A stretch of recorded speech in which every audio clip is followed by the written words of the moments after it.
Hello again, it's Randy, and we are gonna solve another machine problem. So for this one, we have a following polynomial that can be used to relate the zero pressure specific heat of dry air C sub B with the units kilojoule per kilogram Kelvin to temperature K.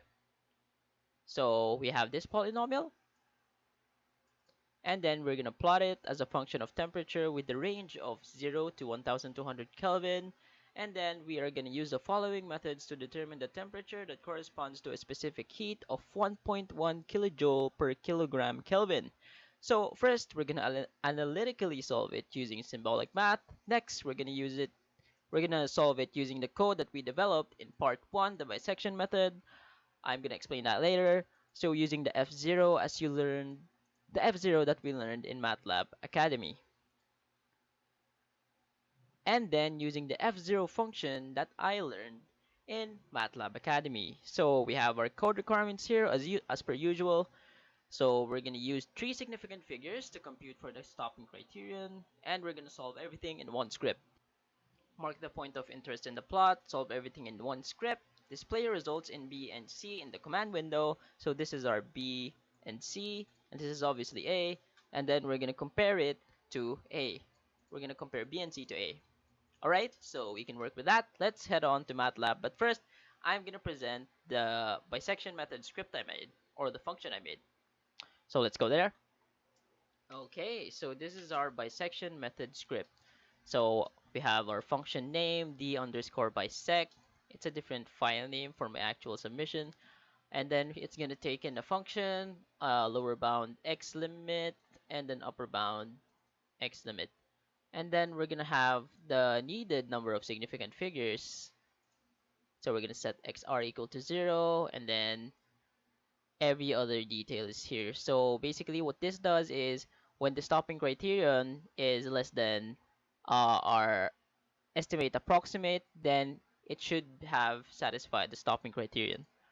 So as you can see here, when ES, our stopping criterion, is less than EA, our estimated approximate, it's gonna finally print the root that we found and the function evaluated at the root, and then it's gonna display all this info, and then it, of course, when this condition has been met, it's gonna say the number of iterations has satisfied the stopping criterion of the certain stopping criteria. All right, so we have our bisection method here, and then how ES or our stopping criterion is calculated, and our estimate approximate is calculated. Okay, so let's head on and finally do the problem. Okay, so first order of business, we're gonna use CLC and clear to clear any previous variables and reduce any clutter that we had from a previous machine problem.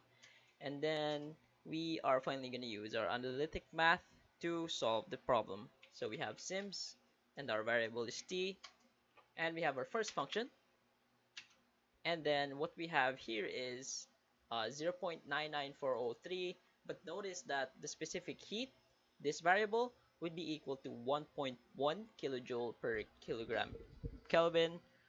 So we're gonna subtract 1.1 from both sides in order to reduce this value. So we're going to subtract 1.1 from both sides, assuming that this variable has the same unit as this variable. So we're going to do just that. So 0.99403 minus 1.1 is equal to negative 0.10597. And then we're going to type in the rest of our variable.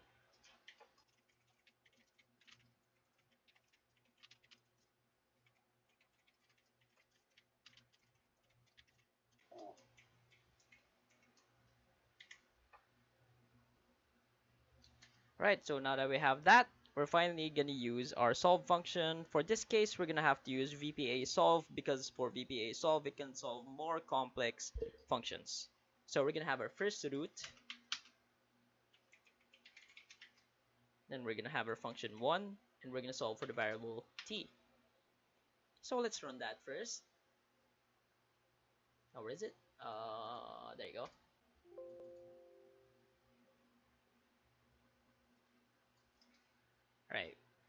All right, so we made a mistake there. Alright, so we're gonna run it now.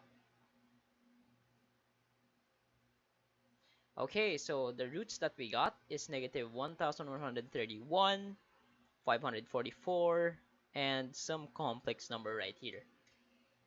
So our point of interest is going to be 544 because obviously it's the easiest one. It's within our range of 0 to 1200. So we're going to f-plot that to see how it looks like. With the color black, I suppose. And we're going to turn on our grid. And then I think what we should do here is put in our x limit to 0 to 1200 because our x is the temperature. And then our y limit, let's just say this is from negative 5 to 5. Let's see about that. We're gonna run that.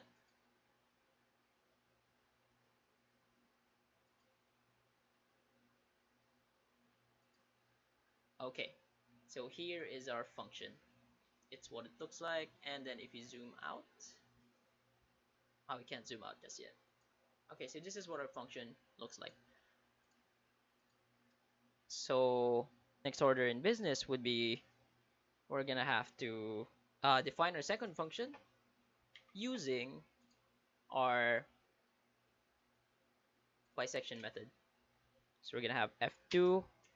It's essentially the same function, we're just defining it differently. I'm just gonna copy this. Alright. And then for this one, we're gonna have to add some dots.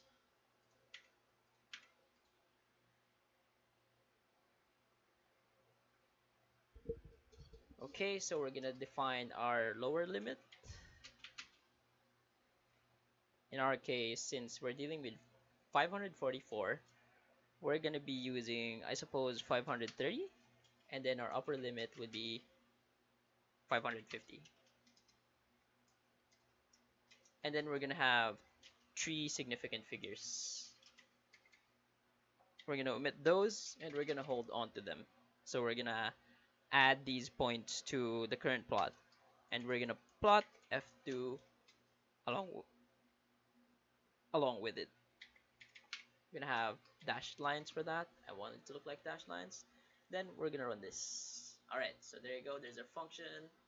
They look like they're exactly on the same spot. Yes, they are. And then next, we are gonna do our second root using our bisection method. So we're gonna have R2 and then root at function. So I'm gonna use d underscore bisect, and then we're gonna have a second function.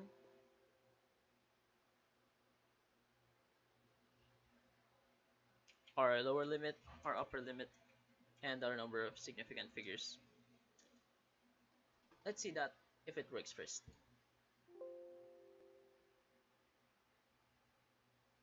Uh-huh. Oh yeah. Okay, so this is supposed to be xu. Okay, there you go. And of course, we are gonna plot that. So we can't exactly see where it is yet, so we're gonna plot that. So gonna plot R2 in the root at function. So R2 is our x and our root at function is our y. We're gonna make it an circular red marker. Then we're gonna enlarge the size of it. Let's suppose a size of 3. And then we're gonna run that.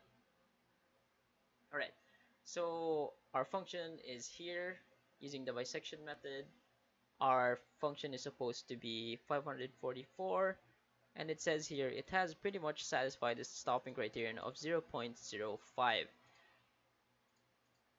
So let's see. Alright, it's 542, which I think is a pretty good approximation for using the bisection method. Of course, what will happen if we increase the number of significant figures, for example, let's say 6 or so? all right, it gets closer to the actual value. So we have 544.06, and our value here is 544.08. Yeah, we're getting closer.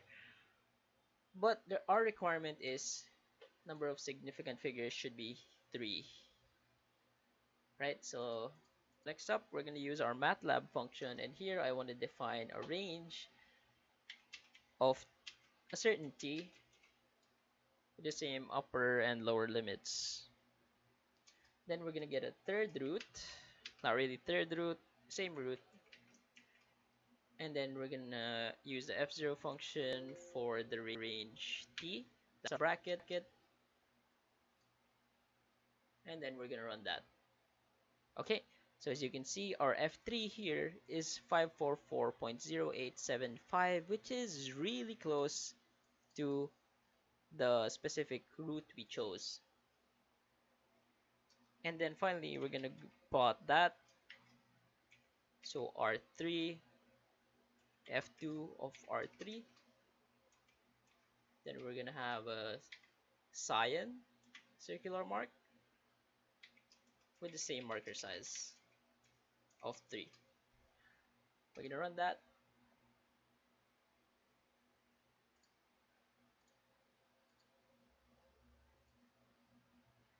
Okay, so let's see, if we zoom in, we can see that our bisection method has almost where is pretty close to the actual root, and then our f0 method is really close to the actual root. But when you zoom out, of course they're gonna be pretty close. So we want to make this look nicer, I suppose. So we're gonna make our y limit a bit more smaller. There you go. We're gonna run that, and it's pretty much the same. We just made it look nicer. Alright, so we're gonna finally label this thing, and next we're gonna compute for the percentage error of each variable. So let's do that real quick.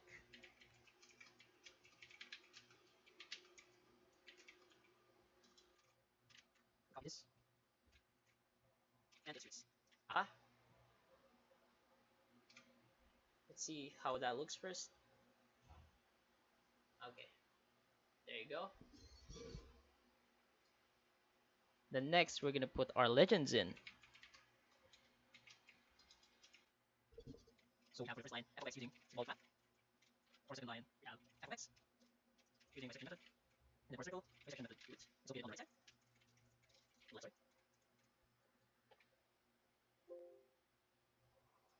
The right side. And we're gonna put it on the best location that mathematics is the best. So run that first, and we'll see how it looks. Okay. Oh, our bisection method is supposed to be on the left. Okay. Left. And then right. Run that again.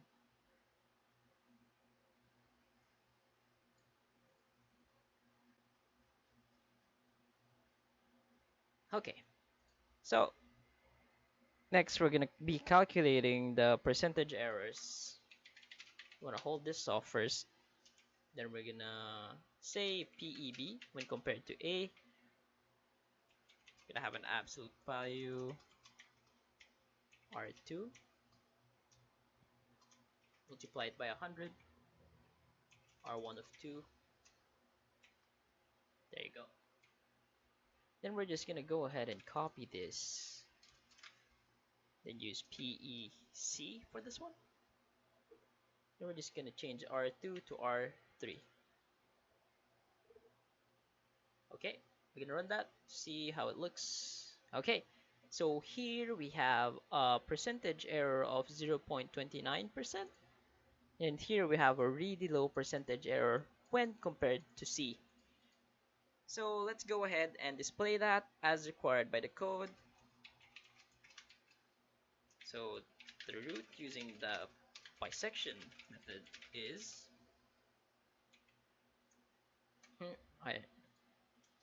wrong bracket, Then we're supposed to put our quotation marks here. The num2 string r2. Hmm. Okay, I'm just gonna go ahead and copy that. The root using the f0 method is r3. There you go. Okay, so I think this is pretty much it for this machine problem. I think we've solved it properly, and I think we've gotten our desired variables, our designed values rather. And as per usual, if you think anything is wrong or I've made a mistake, please tell me in the comments below and I'll try to correct it. That's all for today. Thanks for watching, and I'll see you in the next machine problem.